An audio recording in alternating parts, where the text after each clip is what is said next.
Hello, everybody. Welcome to the EUSIPCO tutorial on adaptive optimization methods for machine learning and signal processing. My name is Volkan Cevher. This is a four-part tutorial given by myself, my students Ali and Ahmet, as well as our collaborator Kfir Levy at Technion University. What I will do is I'm going to give you basically a simple introduction to some of the optimization topics in this first part, and then it will be followed in order with Ali, Kfir, and Ahmet. I would like to first acknowledge many of my group members that helped contribute to these slides. In particular, you can see some of the material are derived from the Mathematics of Data course at EPFL, and you can find the material by going over the links that I provide in the slides. Also, part of the topics here were motivated by my plenary talk at the Optimization for Machine Learning workshop at NeurIPS. So if you want to have a very condensed summary of these 4 lectures, please take a look at OptiML. All right, so what we will do today is we're going to look at a particular optimization template, which actually is a very broad template with many applications. So the problem we will be looking at is minimizing some function f of x subject to some constraints calligraphic x.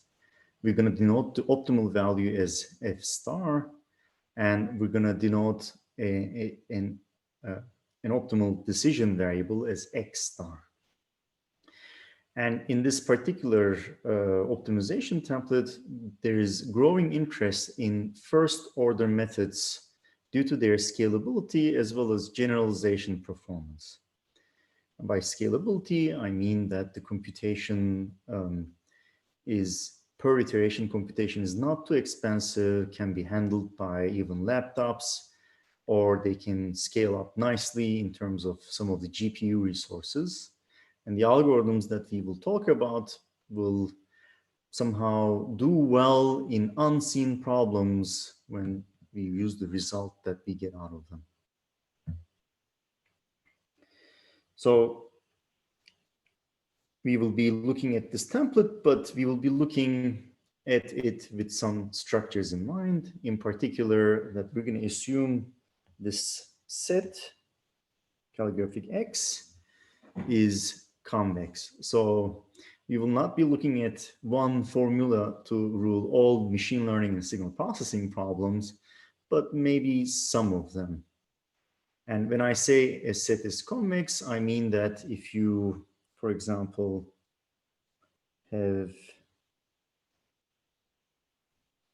let's say, some set, you take 2 points in the set, you connect it with a line. As long as the line belongs to the set is called convex. And there are sets where if you take 2 points and you connect, the line comes out of the set, so that would be a non-convex set. And in the SQL, the function f may be convex, meaning that if you look at the function, you connect it, you take 2 points on the function. So I see something like this. You take 2 points. The function lies beneath the line connecting these 2 points. Such functions are called convex. And actually, you will consider the case where f may not be convex as well. So functions like this, where if you take 2 points and you connect it to the line, as you can see, that part of the function, especially here, is above this particular line, hence is not convex. All right, so let's look at some of the contemporary applications that are of interest. For this, what I will do is I'm going to set up an optimization formulation using supervised learning setting. So I'm going to in particular use Vapnik's framework, where we have a generator, G, generating some data, AI, and then we have a supervisor, S, giving us maybe some class labels or regression coefficients. And as the learning machine,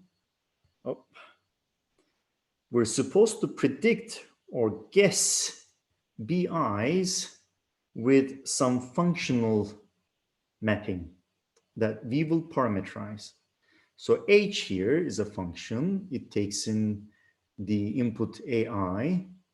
It has some parameters X, and it will provide, let's say, an estimate. Hopefully, it will be close to BI.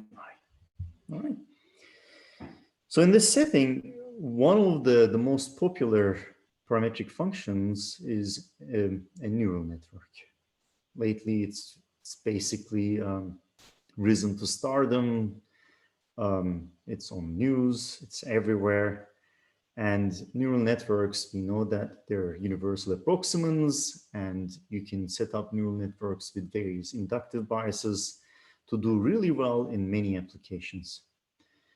So just to set up an example, this particular function, in the way we parameterize it, can be as follows. So we have an input that goes through an affine transformation with some matrix X1, with some additive bias term U1. That goes through what is called as an activation function. This activation function needs to be specially chosen so that it does not have a finite Taylor series expansion, for instance, if you want the neural network to be a universal approximant. And then after the activation, which basically applies to every entry of its input, something like a ReLU, for example, rectified linear unit, you follow it by another matrix and maybe another bias. And if you want to, so this is a single hidden layer multi-output neural network. If you want to make it deeper, meaning you put multi-layers on top of it, you basically duplicate this formula, put the sigmoid out, and then repeat this. So this will be our model. H of X takes in an A. It has some unknown parameters X. All right.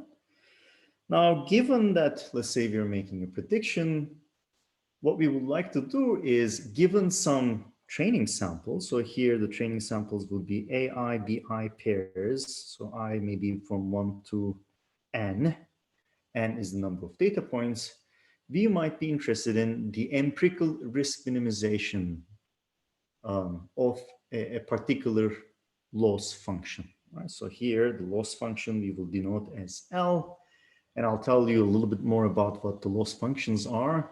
But the idea here is that you would like to, in fact, minimize the population risk or the expected risk, assuming that AI-BI pairs come from an unknown distribution. And what you do is, because we do not have access to this unknown distribution, we would like to minimize an expected value, this loss for the population. By using the strong law of large numbers, we can approximate it by the empirical mean, and hence you typically have these type of optimization problems where you have 1 over n summation I1 to n and the loss function applied to each of these samples. All right. So there are a variety of loss functions. In general, what we would like a loss function to satisfy is something like a metric properties that has these properties that kind of measures distances between its inputs. And there are many of them. And some of them are pseudo metrics, like Hinge Loss here. So here, if you have some sort of a binary classification problem, the Hinge Loss for a score value B1, which is in continuous, and the class label B2, which can be +1 or -1. Right? So in disease examples, disease classifications, you have a disease +1 or not -1 or vice versa, the way you assign the labels. So the loss function would be given here, Hinge loss. It's basically a quote-unquote convexification of the 0-1 loss. There are, of course, the LQ losses based on norms. Norms induce distances very naturally, and one way to look at a particular discrepancy is to measure the distances between the inputs. So we can use L1 loss, L2 loss, and variety of different losses here. In problems where the supervised learning framework is interested in learning a density, it makes sense to use loss functions that are based on the Wasserstein distance between two densities. Oftentimes we have a density represented by its empirical samples, and we would like to approximate such things with a continuous distribution. In those cases, you can look at the Wasserstein distance, which would look at basically the coupling between any 2 points in the given inputs so as to minimize the transport distance. And this topic is very deep, and here I just give you this particular example. And if you're interested in more about this, please take a look at the Math of Data lectures on lions.epfl.ch. All right. Now, given that you can set up, for example, let's say the deep learning problem is an optimization problem where we minimize this f of x, and this f of x is this empirical average of loss functions for the given samples.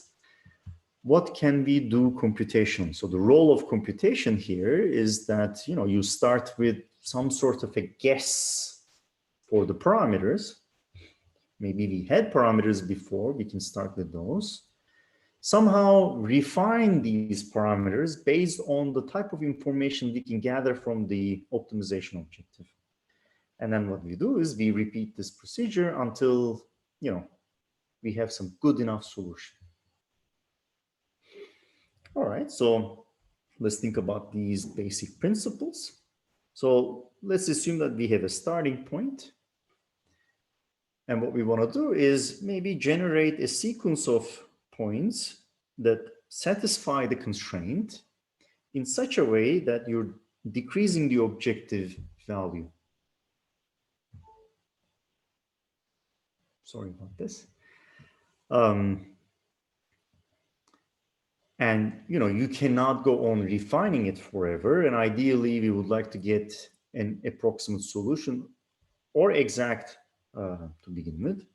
So assuming that f star is the globally optimum minimum, what we would like to do is somehow get within an epsilon close to this minimum, which is represented by this inequality. Now, in this particular case, you cannot beat f star because it is the minimum. So you can get within an epsilon distance to this. And if you think about it conceptually, any such sequence, you can write it as some descent direction, because we're descending on the objective, times a step size. And in the sequel, we will use these terms. So alpha will mean that it's the step size. PT will mean the descent direction. So in this case,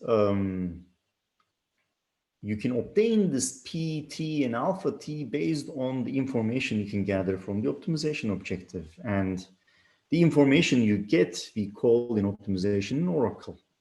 And if you think about it, some example oracles include things like you can evaluate the objective value, you can maybe compute the gradient, or even look at its Hessian if it's twice differentiable. And if you think about these terms as the Taylor series expansion of the objective function itself, if you just look at the objective value, that is called a zero-order oracle. If you can take a look at the gradient, then it's called a first-order oracle. You can look at the Hessian, that means the second-order oracle. And the prevailing understanding in the literature is that the first-order methods are scalable and they get medium to low accuracy very in time that is really reasonable and faster as compared to some other methods like second order methods. Okay. And these oracle choices determine how we set up the step size and the descent direction, and it will determine the total complexity, for example. All right. Now, first order methods use first order oracles, and let me define maybe a bit more formally what gradients are. So what I will do first is to define a concept called a subdifferential. And a subdifferential of a function at a point x is all vectors v satisfying the following inequality, in the sense that here is this thing is little o.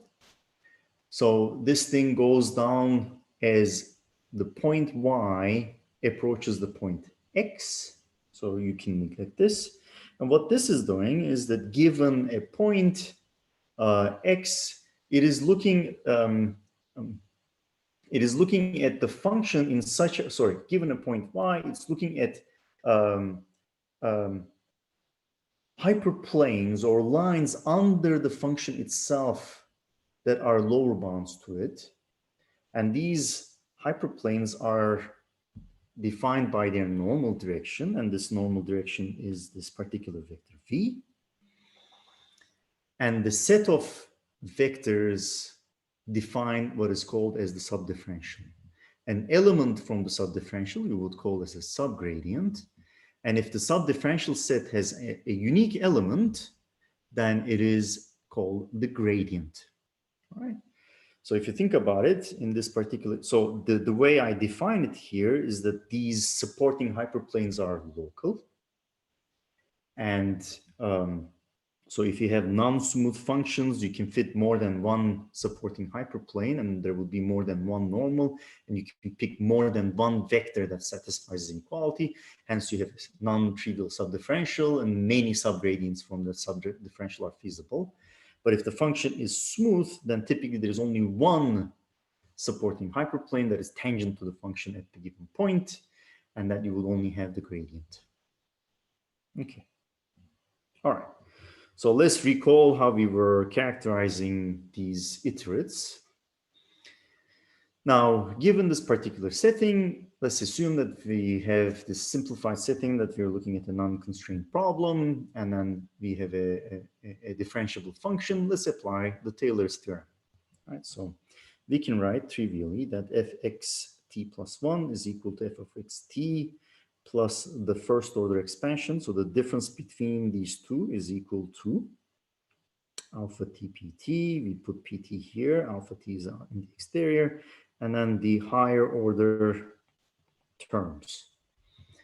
And these higher order terms are as follows. You know, it includes, for example, alpha t squared and pt squared. And in this case, suppose that we have a small step size. So let's consider only small step sizes. In this case, we can basically ignore these higher order terms. So to obtain descent, what we would need to do is we need to make sure that this particular descent direction is a negative inner product with the gradient itself. And this basically tells us what we need to do. All right, so given any given point, what we need to do is you can look at where the gradient is pointing out. Then you can pick any vector that has a negative inner product with this particular gradient.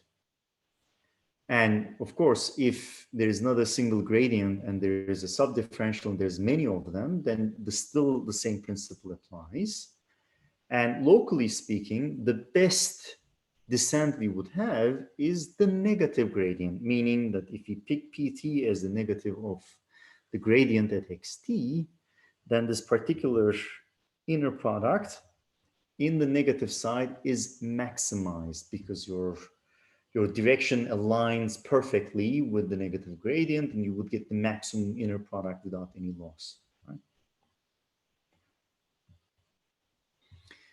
So this motivates something like gradient descent because it's an oracle that we can have access to. All right.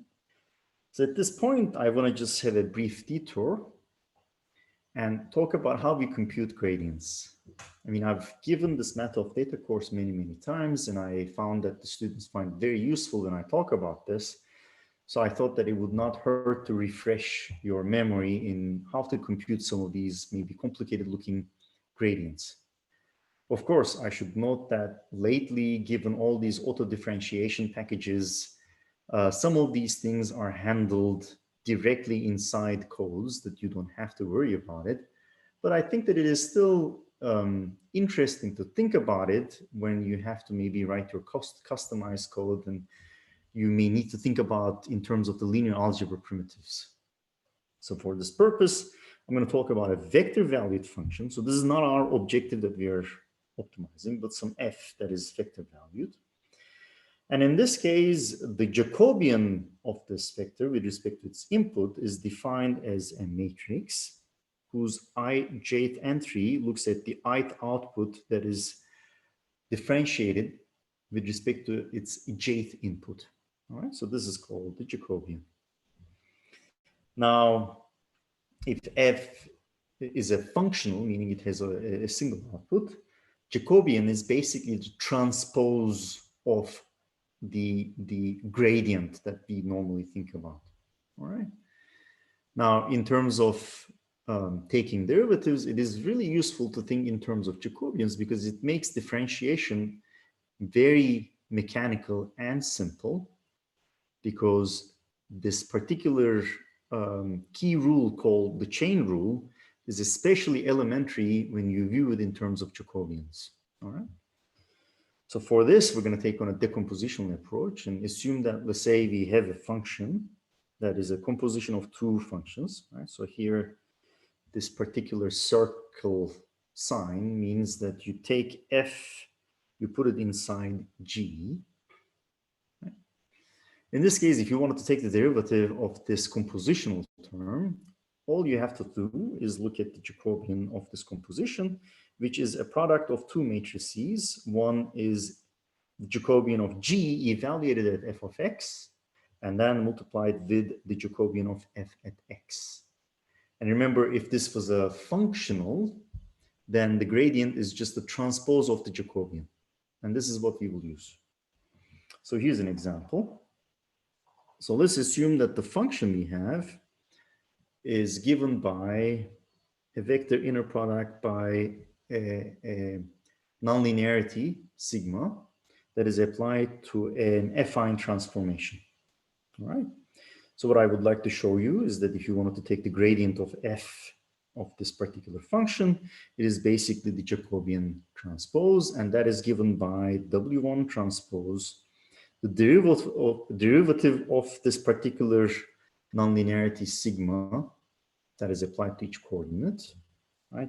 And then component-wise product with W2 is given here, okay? So the idea here is very simple. We notice that f is a composition of three functions, h, g, and k. The Jacobian of h is very simple because this is an affine function. So the Jacobian of this is literally just W1.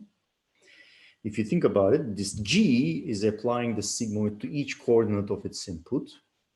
So its Jacobian is basically a diagonal matrix that includes the derivatives of the sigma function, right? And then the k function is basically just a simple linear function, and its Jacobian is basically W2 transpose. So if you wanted to find the gradient, all we need to do is look at the Jacobian of f, which is Jacobian of k evaluated of g composition h times Jacobian of g evaluated at h of x, and then the Jacobian of hx. Now we know that this Jacobian is very simple. It's given by W2. Now the Jacobian of j with respect to g is just this diagonal, but evaluated at h of x, which you put in, right? Good. And then the Jacobian of h, which is W1. So to find the gradient, you literally transpose this and notice that the diagonal times this W2 can be shortened by an element-wise product. and hence you can get some complicated derivatives. Okay. Now that we have some idea as to the basic principles of the descent methods, that, you know, we try to decrease the objective somehow, that we need to somehow align with the negative of the gradient, and by choosing this alignment and maybe some step size, we can get to the solution, right? Now, let's think about this. So we would like to minimize a function, and here are the level sets of the function that are drawn, right? So here, as you go out, the objective value increases, and what we would like to do is go to this point. We start at a point x0. If you think about it, at this point, the best direction to descend is literally you take a line from x0 to x star, and that is exactly what you need to go. But unfortunately, we do not know this. What we do know is that given point, we can compute the gradient. Then we can take the negative gradient along with the step size, and then maybe get a point x1 that has a less objective value. And then we can repeat this procedure. Oh, sorry. We can repeat this procedure until we get maybe within an epsilon ball. Meaning we can take a look at this until we have some epsilon here. All right. Conceptually, this procedure is very simple, but it is indeed challenging. And I would like to explain these challenges now. So our problem, just restated, is that you would like to find the minimum of a function given some starting point based only on local information. This thing is very difficult because here is the deal. So suppose I hide the function behind this curtain. The only thing that you can see is this x0. What can happen? It can happen that the point you are standing is basically a stationary point, a saddle point that is nowhere near a local minimum, meaning that if you were to move a little bit in this direction, you can decrease the objective, but because the gradient is 0, you have no idea. Or you can be here, which is a local minimum, which could be very far away from the true optimum solution. Or you could be at places where the derivative is, the function is not smooth, and you need to work with subdifferentials, makes it more complicated how to choose the step size. You could be at a discontinuity, that you could be stuck, or maybe you are here. But as you can see, that there are cases where you may be stuck at places that you do not want to. So one notion that is of of great importance is the notion of convergence, in particular stationarity. Now, think about the gradient method, that we take the gradient, we take the negative direction, we pick a step size, and then we iterate. And our hope is that our iterates will converge to this x star as I geometrically demonstrated. Now, it is important to understand that as in the saddle point example, you may be at a stationary point that is not a minimum. So it is important to characterize what I mean by this particular stationarity. This stationarity measure is called the first order stationarity measure. And for a point x bar is a first order stationary point of a twice differentiable function if the gradient is exactly equal to 0. And if you think about it, this point is stationary because if you plug this into the gradient method, you're at x bar, the gradient is 0. No matter what step size you choose, you remain at x bar, and hence you're stationary. While convergence is a great property, convergence to non-critical stationary points is something completely undesirable. So let's have a bit more intuition on the stationarity. So first order stationary points are endowed with the gradient being 0 and only that. But in optimization, we're interested in, let's say, Hurwitz stationary points, meaning that the second order derivatives give you a positive curvature around the point where the gradient is 0. So in this particular case, if the gradient is 0 and the Hessian at that point is positive semi-definite, this is a second order stationary point, and this is an ideal scenario in terms of optimization of non-convex functions, that at least locally you're optimum. And if the curvature is negative, you can go to a local maximum. Unfortunately, when you have the Hessian having either 0 or 0 eigenvalues, you could be at a saddle point, a local minimum, or a local maximum. All right. So let me give you some examples of these. So in this particular case, there's a very stylized example. If you pick an initial point, which is at the origin, you pick a particular step size, then you will merely go to this particular local minimum. Whereas if you were to start from this particular point, you will nicely go to the global minimum, right? And initialization in this particular case matter. There is no saddle point you converge to. You would go to these local minimums or global minimum. Now let's think about one important property that the convexity gives us. So for this, I will again repeat the definition of local minimum, where you have a Hessian that is positive definite. So here, or in the directions that you're interested in, a point is a local minimum if within a certain ball of radius, you are smaller than every other point's objective value. And what is nice about convexity here is that if you are trying to do convex minimization, and if f is a convex function, and if you obtain a local minimum, then you indeed obtain the global minimum. Right?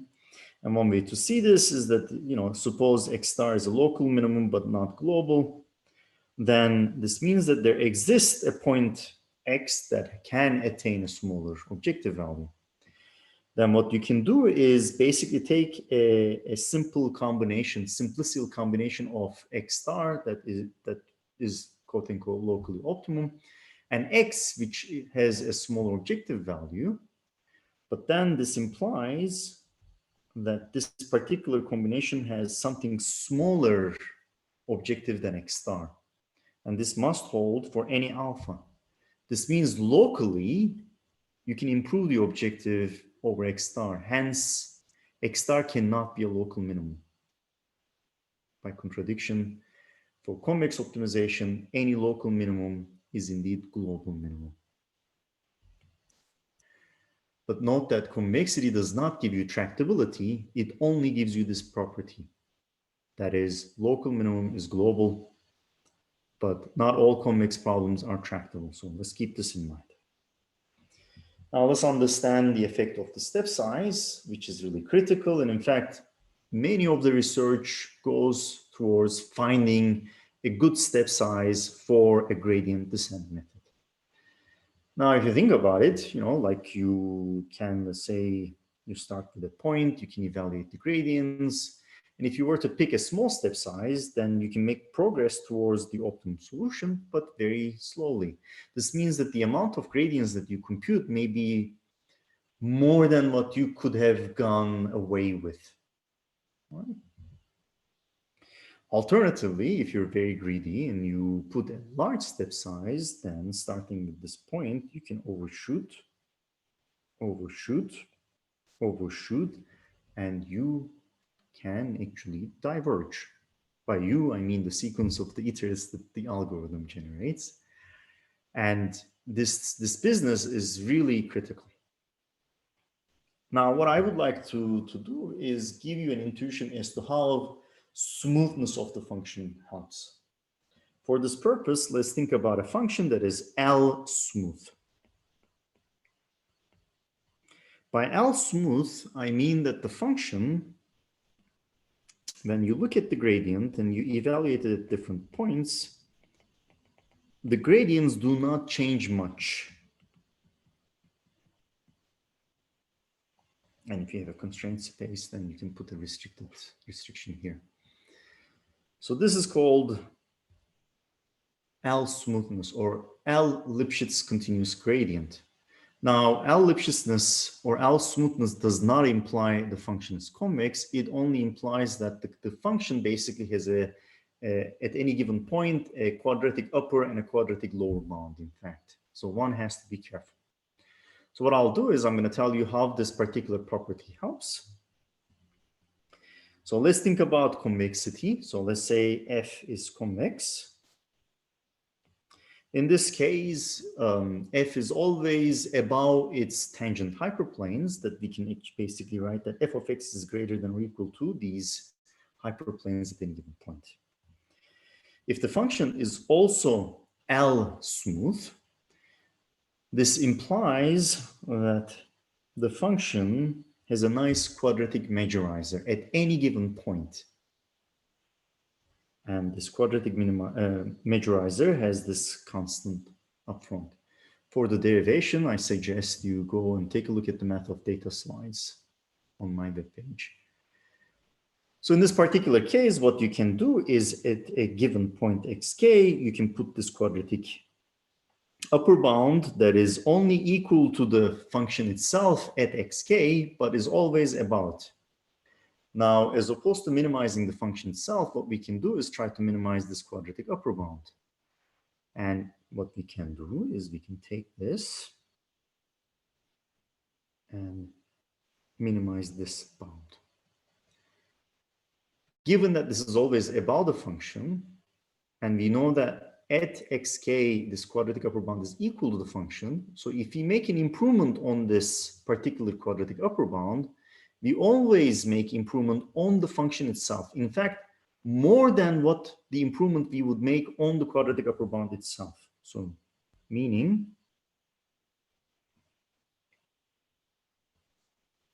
here's the improvement that you would make in terms of the quadratic upper bound, but function is always below this quadratic. So there's even a bit more oftentimes on the function itself.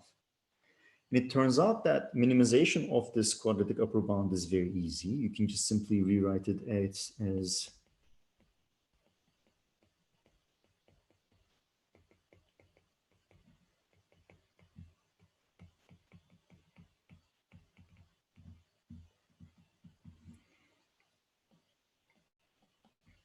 this.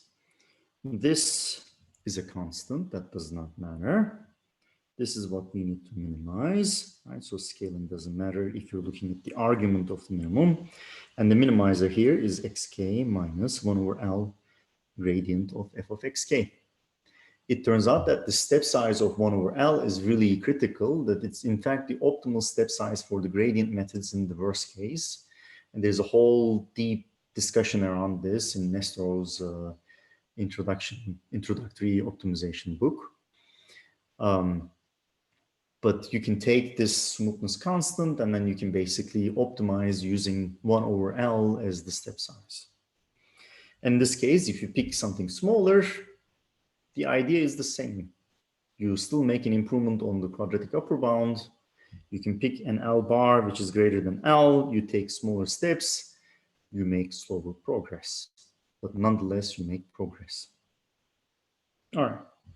Now at this point, I would like to highlight some of the complications that will arise because we will be looking at constraint problems. As you can see,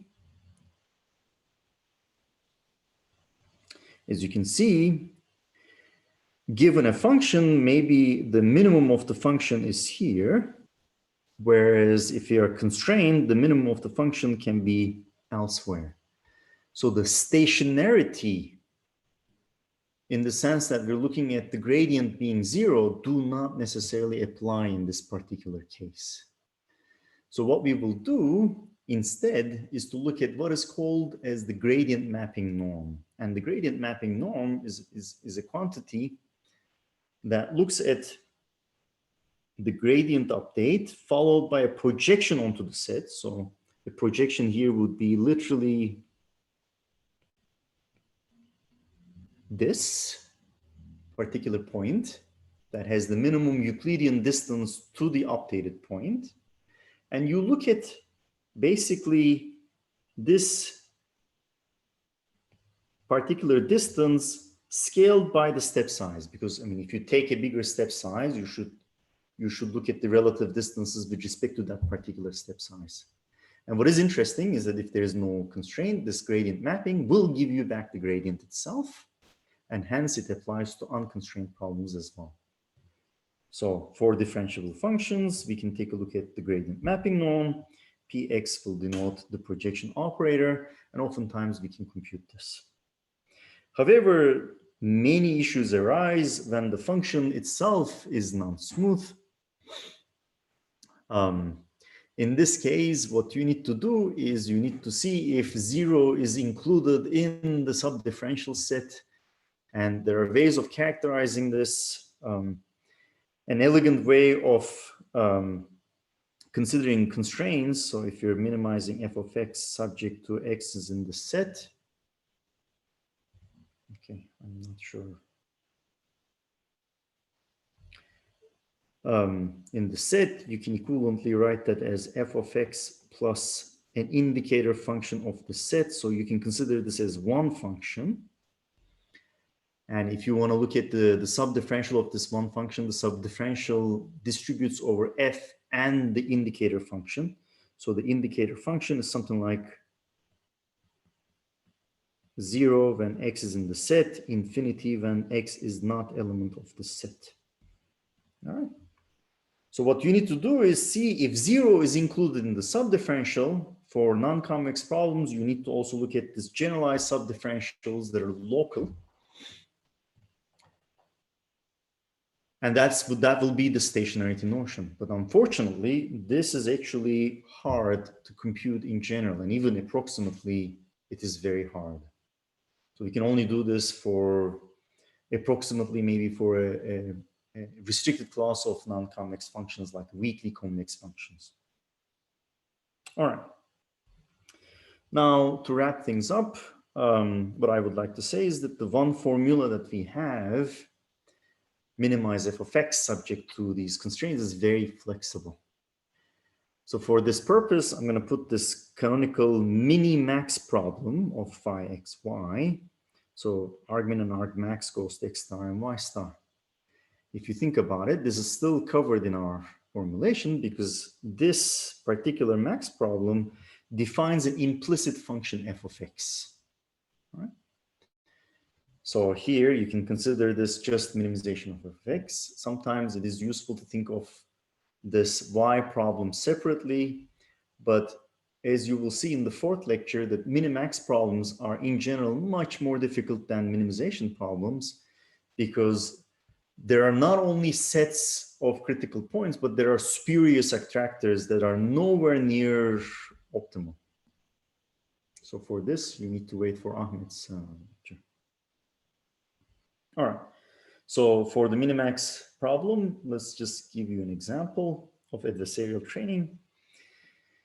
Now, it turns out that neural networks are particularly sensitive to perturbations in, for example, the classifications decisions that they make. What you can do is, given a turtle image, you can inject some noise that is imperceptible to the eye, and you can completely change the decision. There are also examples where you add some sparse errors into the image, and then your decision can also change. It may not look reasonable to you, but you can maybe make an automated driving system fail. So adversarial training tries to address such attacks by trying to minimize adversarially perturbed loss functions. So here, the idea is that given our neural network model, we consider inputs that are perturbed within some budget. So here you can pick the norm. In the case of L infinity norm, you can think of perceptible, imperceptible small perturbations. In the case of L1 norm, you can have these sparse perturbations, right? And what you will be trying to do is come up with neural network parameters that still minimize these perturbed losses. And as you can see, it easily fits into this minimax template. Now, there are key concepts that are at stake here, and I will highlight them. So in particular, let's consider the following restriction. So this is basically from Bertsikas's thesis. So let's consider this function f of x, which is this implicit function defined by maximization over y. Now, for some of these definitions, I'm going to assume that phi xy is convex in terms of x for any given y. All right. Now, in this case, because you define this f of x as a maximum over convex functions as indexed by y, f of x is convex. And it turns out that if the argmax of this particular function over y is unique, so you can think of this as y star x is a function of x for any given x there. If there exists a unique y star, then you can actually get the gradient of f by just simply looking at the maximizer of this particular problem, plugging it in here, and you take the derivative with respect to x of phi. Now, the issue is that if y star is not unique, meaning there exist multiple maximizers to this inner problem, then if you look at the set of these and look at the convex hull, then by evaluating this phi at any one of these points, you get a subgradient, meaning this defines a subdifferential. All right. Now, unfortunately, adversarial problem is not convex in X in general. With people argue that with overparameterizations, you are somewhat in a convex basin and it's effectively convex. And then people basically plug in whatever they find as the optimum perturbation, plug this in here into the loss function to assume that you have the gradient or the subgradient. Now, in this particular case, you can actually say more things. So even if the inner problem is not concave, right, as long as you can find the global optimum, then you can actually get a descent direction for the outer function. And this is key, actually. It turns out that this is key in making progress. So somehow, if you can find a good attack, that by plugging that attack and evaluating the loss function's gradient with respect to that attack gives you a descent direction for your neural network parameters. And in fact, if things are a singleton, you can obtain a gradient. So these are important corollaries to Danskin that in terms of the minimax template, and if you're considering this as just a minimization of f, then these are key properties. Now, there are also more general minimax problems. So I would like to give the generative adversarial networks as an example here. In this particular case, you can, given some empirical samples, you can try to minimize the Jensen-Shannon distance to these empirical distribution using a continuously parameterized density function. And the way we parameterize this density is something like, you assume that you push forward some measure with a neural network to come up with a more complicated distribution. You can evaluate this by drawing samples from this particular distribution. And you can write a generator and discriminator setup where our generator is our neural network.